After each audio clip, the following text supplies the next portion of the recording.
हाबाफारि लानायाव फिन दिनै दुलाराय बर' फरायसा आफादा जों राजा लामायाव जोङो टर्च लाइट लानानै जोङो मोनसे हाबाफारि लाबावनो गोनां जादों आरो बे हाबाफारिखौ जोङो थांनाय अक्ट'बरनि 29 खालारावनो जों लादोंमोन आरो बे मोनसे हाबाफारिखौ जों लाफिननो गोनां जादों जे बयबो मिथिगौ पार्लियामेन्ट सेसना 1 डिसेम्बरनिफ्राय 19 डिसेम्बरसिम जागोन आरो बेवहाय भारत सरकाराबो जोंनो मोनसे खोथा होदोंमोन जे भारतनि संबिजितनि जि 125 एमेन्डमेन्ट बिल जायखौ 2019 आव आपार हाउसाव राज्य सभायाव बेखौ प्लेस खालामनाय जादोंमोन नाथाय बेहाय बिलआ पास जायाखिसै बे 125 जि कनस्टिटिउसन एमेन्डमेन्ट बिल बेखौ सोदांनानै एमेन्डमेन्ट खालामनानै थाबैनो जोंनि जेबो 6 शिड्युल दङ आसाम मेघालय त्रिपुरा आरो मिजोराम जे 10टा 6 शिड्युलफोर दङ बेवहाय बे एमेन्डमेन्टखौ लाबोनानै मोर फाइनान्सियेल पावार मोर एक्जिकिउटिभ पावार आरो मोर एडमिनिस्ट्रेटिभ पावार बेखौ जुदि सोदाङोब्ला जों मोननो हागोन ओंखायनो थाबैनो जाबाय थानाय पार्लियामेन्टआव 125 एमेन्डमेन्ट बिलखौ जोङो सोदांनो थाखाय दिनैनि हाबाफारिनि गेजेरजों नारसिननो नागिरदों आरो बिनि अनगायैबो 280 आर्टिकेल मोनसे दङ जाय 280 आर्टिकेलनि गेजेरजों बे जुदि एमेन्डमेन्ट जायोब्ला 6 शिड्युल काउन्सिलफोराव जि सेन्टारा जोंनो जि मोनसे फाइनान्सियेल पावार हरो बे पावारा थोंजों जोंनि काउन्सिलफ्रा बाहायनो मोनगोन नाथाय जों दा आथिखालाव मिथिगौ जोंनि थाखाय जिखिनि जोंनि बिटिसिआव 35 लाख पपुलेसन दङ जि सेन्टार शेयार मोनो बेयो स्टेट सरकारावसो थाङो आरो स्टेट सरकारा गोसोबायदि बाहायनानै बिथांमोन उनावसो जोंनि बिटिसिआव हरनाय जायो जायनि थाखाय जों खामानिफोरखौ आबुङै मावफुंनो हाया ओंखायनो 280 आर्टिकेलखौ एमेन्डमेन्ट खालामनानै बिनि गेजेरजों 35 लाख पपुलेसननो जि मोनसे फाइनान्सियेल हरनाय जायो सेन्टारनिफ्राय जि पावार मोनसे हरनाय जों बेखौ थाबैनो मोननायखौ जों लुबैदों आरो बिनि अनगायैबो जों बेवहाय लाखिदों जे जोंनि आथिखालनि बिटिआरआ सानजा फारसे जोंहा 60 गामि हाबबाय जों आरो डिमान्ड खालामबावदों सनितपुर डिस्ट्रिक्ट आरोबाव बिश्वनाथ जिल्लानिफ्राय जेफोर ट्राइबेल पपुलेसन दङ जेराव बर' मानसिया बांसिन दं ट्राइबेल पपुलेसनाव दं बेफोर गामिफोरखौ थाबैनो जोंनि बिटिआरआव जों थिसननांगौ होननानै जों दाबि खालामदों आरो बिनि अनगायैबो जेब्ला 2003 आव बिटिसि सुक्ति जादोंमोन बै समाव जोंनि मोनबा जिल्ला दायो क'क्राझार चिरां बाक्सा तामुलपुर उदालगुरि खोला फारसे माखासे बर' गामि दङ ट्राइबेल गामिफोर दङ बे ट्राइबेल गामिफोरा थिसनजायाखै ओंखायनो बैफोर गामिखौबो जोङो थाबैनो थिसननांगौ होननानै जों मोनसे बेवहाय डिमान्ड खालामनाय जादों आरो BKWSC 10 लाख बर'नि थाखाय बिटिआरनि बायहेरायाव थानाय जि 10 लाख बर' दङ बिथांमोनाबो गावनि राव गावनि थुनलाइ गावनि हा गावनि राजनितिक अधिकार बिनि थाखाय बर' कसारि वेलफेयार अट'नमास काउन्सिल मोनसे मोननाय जादों नाथाय बे बर' कसारि वेलफेयार अट'नमास काउन्सिला दाबो बिथांमोननि सोरगिदिं सिमाया थिग जायाखै गामिफोरा नटिफिकेसन जायाखै ओंखायनो थाबैनो बेफोर गामिखौ नटिफाइ खालामनानै बर' कसारि वेलफेयार अट'नमास काउन्सिलखौबो थाबैनो इलेक्सन खालामनांगौ होननानै जों मोनसे डिमान्ड लाखिदों आरो बिनि अनगायैबो राभा हासं अट'नमास काउन्सिलाव मोननै जिल्ला दङ साउथ कामरुप आरो गवालपारा बै टटेल 312 बै गामिखौ BKWSCआव थिसननांगौ होननानै जोङो मोनसे डिमान्ड खालामदों बिनि अनगायै मरिगाव नगाव हुजाय बे मोनथाम जिल्लायाव दाबो माखासे बर' गामिया बर' कसारि वेलफेयार अट'नमास काउन्सिलाव हाबाखै बैफोर गामिखौ थाब हाबनांगौ होननानै जों मोनसे डिमान्ड लाखिदों बिनि अनगायै 6.3 बिटिआर सुक्तिनि मोनसे बिराद गोनां दफा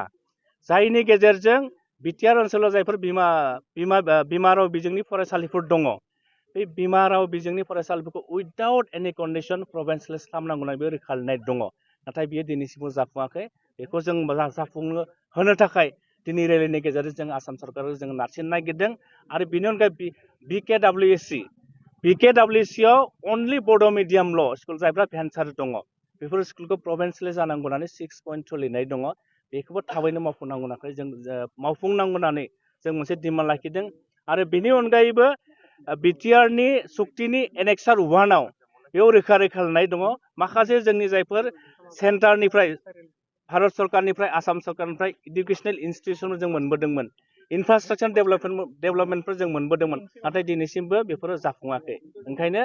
आसाम सरकार आरो भारत सरकारा 1500 crore जोंनो फैसा होदों बे फैसाखौबो दाबो बिथांमोना होआखै ओंखायनो बे 15 crore फैसाखौ जों हरनानै जायफोर जोंनि बर'मायाव बड'फा उपेन्द्रनाथ ब्रह्मनि मुङाव सेन्ट्रेल इउनिभारसिटि जानांगौमोन जोंनि उदालगुरियाव नेशनेल इन्सटिटिउट अफ टेक्न'लजि जानांगौमोन जोंनि उदालगुरिनि भैरबकुन्द'आव Indira Gandhi regional tribal university जानांगौमोन बेबायदिनो माखासे इडुकेसनेल इन्सटिटिउसनफोर दङमोन बेफोरखौ मावफुंनाय जायाखै ओंखायनो 15 क्रर फैसाखौ थाबैनो जोंनो हरनानै बेफोर इडुकेसनेल इनस्टिट्यूट आरो जायफोर इनफ्रास्ट्राक्चार डेभेलपमेन्ट बेफोरखौ मावफुंनांगौ होननानै जोङो डिमान्ड लाखिदों आरो बेनि अनगायैबो मोनसे मेजर डिमान्डआ जाहैबाय जे 2020 मायथाइयाव जायफोर जोंनि एनडिएफबि केडारफोर दङमोन बिथांमोना हाथियार गथायबाय दा बिथांमोना सरासनस्रा सुबुं जाबाय नाथाय दुखुनि बाथ्रा माखासे बारग' एनडिएफबि केडारफोरनि केसफ्रा दाबो आसामनि गुबुन गुबुन पुलिस थानाफोराव रेजिस्टार जानानै दङ बेफोर केसफ्रा दाबो उइथ्र' जायाखै उइथ्र' खालामनांगौ होननानै जों डिमान्ड लाखिदों आरो बिनि अनगायैबो दासिमबो बारग' एनडिएफबिफ्रा आसामनि गुबुन गुबुन जेलफोराव जेल जोबजानानै दङ बिथांमोनखौबो जेलनिफ्राय थाबैनो बरननांगौ होननानै जों मोनसे डिमान्ड लाखिदों दा बेफोर गासैबो डिमान्डखौ लानानै जों दिनै फिन आसाम सरकार आरो भारत सरकारजों खावलायदों बिटिआर सुक्तिनि जि थालांनाय आद्राफोर दफा बे दफाफोरखौ थाबैनो मावफुंनानै बिटिआरखौ मोनसे आयेन माने फुल फ्लेजेड मोनसे बिटिआर खालामनांगौ होननानै जोङो दिनै बनजार लानाय हाबाफारिनि गेजेरजों जोंनो आसामनि गिबि मन्थ्रि आरो भारतनि नखर बिफाननि मन्थ्रि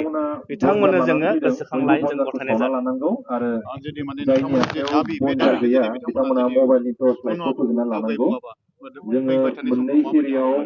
दुलाराय बर' फरायसा आफादा जों स्पष्ट गोबां नाजानायनि उनाव दिनै जोङो बर' हारिनिफ्राय इनाय हाथियार लानानै जे सोमावसारनाय बेखौ जों गैया खालामनो हादों आरो जोंनि गेजेराव मोनसे सान्थि फैबाय आरो सान्थि फैनाय लोगो लोगो डेभेलपमेन्टआ अट'मेटिकलि जायो जों नुदों जोंनि गेजेराव सान्थि फैनाय लोगो लोगो मेट्रिकआव चिरां जिल्लाया खननै टप 10 जोङो पजिशन मोननो हादों आरो बिनि अनगायैबो हायार सेकेन्डारियाव जोंनि बाक्सा जिल्लाया टप पजिशन मोननो हादों माने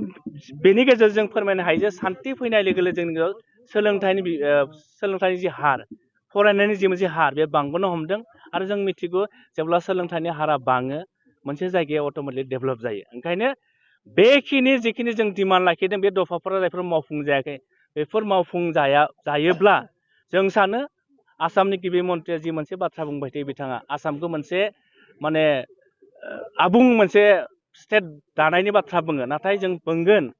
जोंनि जि मोनबा जिल्लाया बिटिआर ओनसोलाव जि दावगायाब्ला आसामाव माब्लाबा आबुं महर मोननाय नङा ओंखायनो जिखिनि दफाफोर दङ मावफुं जायाखै बेखौ मावफुंनानै बिथांमोनखौ जों खावलायदों आरो मावफुं जायाब्ला दुलाराय बर' फरायसा आफादा स्पष्ट जेब्लासिम जोंनि डिमान्डफ्रा मावफुंजाया बै समसिम दुलाराय बर' फरायसा आफादा जोङो गणतान्त्रिक भाबै जों आन्दलन खालामगोन जेब्लासिम जोंनि दाबिफोरा मावफुंजाया बे स्पष्टखा थेंक इउ